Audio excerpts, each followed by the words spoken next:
18th. Come roll with me into season 7. All right, Lisa, where are we going? To my favorite part of the home, my closet. This looks like a hallway. Is this all closet? This is all closet. This is all me. Okay, I'm gonna show you one section of the closet. That's all right. it, yeah. Is So it the most this important section? Yeah, it's the Oh, back okay, it is. It's section. very important.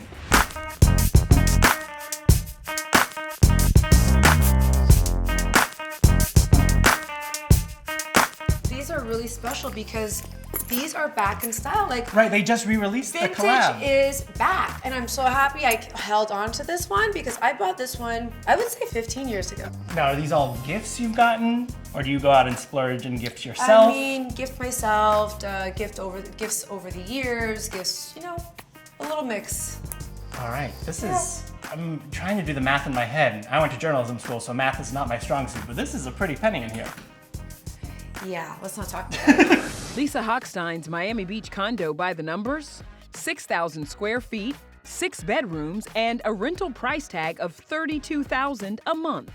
In my defense, because I know I get a lot of heat for this, like how is it a $32,000 a month? Miami is super expensive. Like these prices are bananas. So it's really like common in this area. And I had to be very close to my ex's house for the kids' sake. You could almost have an art showing in here. You know what? I love it. Art makes me so happy. It just like brightens up my day. It just makes, if I'm having a bad day, I can just sit there and look at this art and it just like, every piece I have tells a story. So this is all Kafir Moyal. And he was living in Miami, but he's now relocated to New York. And I just love old Hollywood. I love, like, that's why I had the party. I just love that era. And this is just so beautiful to me because I love these actresses. I love the glamour, I love the glitz, and I love like the diamond dust and how it reflects. What does, you don't have to give the exact prices, but what does something like this set somebody back?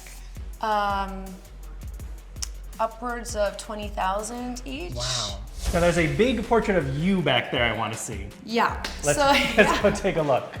So this is by a local artist, and this was actually sized for the old house. It was a gift from my ex. So this is Alex Turco. Okay. Alex Turco is a local Miami artist, and I love supporting the local Miami artist. So love this piece. I get it. Some people are like, why do you have a huge portrait of yourself? But you know, if you really look around, there's portraits of all kinds of people. Why not have one of me? Right. Right? I'm not gonna knock you for it. Yeah, I know. But you know, some people are like, why does she have a piece of her? But it's just one. So It's just the one. Just one. It's giant, but it's just the one. this is Stefania Nazal, and she's become a very good friend too. I love all of these colors. We worked on the colors together. She, you know, look at all of this detail here. It's just handmade. I want to know how the artist would feel about you touching every piece of art. It is, you do own it. She probably, well, you know what? I probably shouldn't touch it. My daughter touches it all the time. I'm like, oh, just don't do that. But love this piece. It makes me so happy to see it. I feel like it just sets the tone and the vibe. I want to show you my favorite piece of art in this entire house. Okay. Oh, so not the big thing on the wall. It's this one. Sunflowers by Elle? This is Elle Hochstein, Elle Marie Hochstein, and she's the best artist in the world. Now this thing on the wall though. Marco Grassi. Marco Grassi, this is actually one of the pieces that my ex and I are fighting over. The former model turned entrepreneur and mother of 2, who's worth an estimated $10 million, finalized her messy divorce last year. I commissioned this piece during my beginning of my divorce. The artist actually reached out to me and we decided on this color. I love this color. I love butterflies, and it represents sort of my transformation. You seem a lot more whole to me than in the past when we've spoken. I think I'm coming back to who I've always been. You know, like back to my roots, back to Lisa. You're living for Lisa and not for Lenny.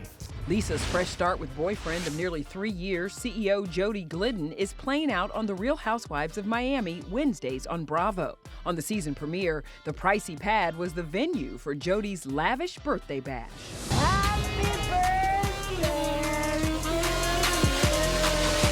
Jody is just so different than anyone I've ever dated or have been married to. He's kind, he's patient, he helps me, he wants me to win. You know, he's just a great partner. And he's great to my kids, which is the #1 thing for me. Anyone I'm gonna be with needs to be good to my kids. There's not a ring on that finger yet, but do you think we're headed that direction? Do you want to get married to Jody? I would like to be engaged. Married, I don't know. What's holding you back? Well, I just got divorced. Right. It's tough news to get at the beginning of the season, but it's a window into your life, learning about your dad and suffering a stroke. And how do you feel about all of that being shared and finally getting to show who you are that hasn't been shown before? It's really sad because my dad and I reconnected right before, like almost a month or two before this happened. And he met my daughter for the first time. We went to go visit him. He doesn't know how to say, or he didn't know how to say sorry, but he said sorry in his own way, and I understood that. And seeing that what I went through with my ex, I just kind of saw him in a different light. Like, you know what? He's not so bad after all. So we had a moment, and we had plans for him to come here. He was gonna stay with me. He's like, yeah, I'd make an appearance on the show. Why not? Like, we had all these plans, and boom. I get really emotional talking about that because we had all these plans. And we made amends, and it was just too late. Lisa's dad passed away in September. Has it put other things in perspective for you? Are there other things you want to make sure happen sooner than later because you've now lived through that? Yeah, I mean, I definitely feel like not saying what you need to say to people is not the way to go. Like, if you're thinking about that person and there's somebody you want in your life, tell them. Life is short. Let's dive into some of the drama. Mm-hmm. You and Jody both find yourself in Larsa's crosshairs in the premiere. Yeah. She takes major issue with the two of you not cutting off her ex, Marcus Jordan. She really goes off on you in that premiere. She calls you fake, bad at communicating, stupid, drunk, a victim who lives in Lisa land. She's crazy. She's always drunk and stupid. Everything is always about Lisa. You live in Lisa land, by the way, okay? How does hearing all of that make you feel? I think that she's delusional, and it was very, very disappointing to see that. I've never in my life ever had a friend that I'm even having like a little bump in the road with, ever speak to me like that. That's not a friend. In my house at my boyfriend's birthday. At the end of the day, I want to love Larsa. She was a good friend. We were good friends. I would like us to get to a better place, but I don't know if it will ever be the same. Like, lines were crossed. Now this kitchen, are you a cook?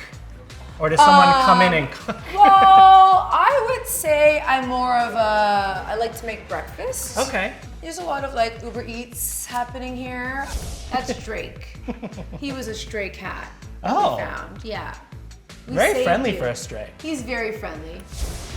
All right, so this is the balcony. It's very large. We don't really use it too much because I haven't gotten any patio furniture yet. Thanks for coming.